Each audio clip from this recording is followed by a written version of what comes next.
So I'm going to explain to you now how it works when there is a case of outright discrimination, such that a person is being fired because of a protected class, race, religion, gender, disability, sexual orientation, national origin, citizenship, age, pregnancy, etc.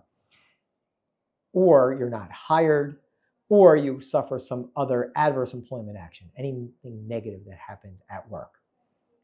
The way the courts, lawyers, judges, how they evaluate these cases, they use a special little dance.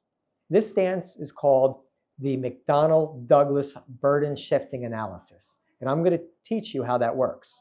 So this little dance that they do, number one, you have to show, and it's a legal jargon and I apologize for this, prima facie case. A prima facie case means three things. You have to show that, one, you're a member of a protected class. We all are.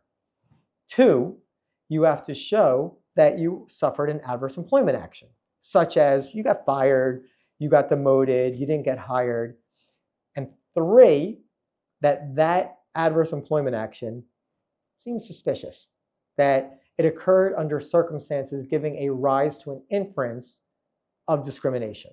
So now that ball that was in your court, you just proved your prima facie case by showing those three things.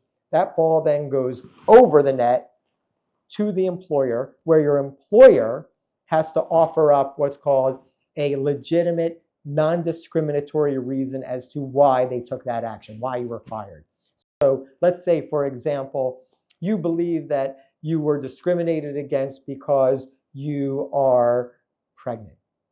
And you say, hey, take a look at this. Let's go over that prima facie case. Number one, you're a member of the protected class, you're pregnant.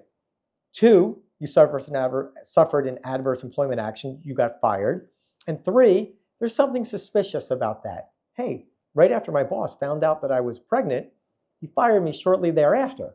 Okay, now that ball goes into the employer's court and they say, oh no, we fired this person because they were late all the time. Because there's a history of being late, and because they came in too many times, that's why we fired her. It has nothing to do with the pregnancy.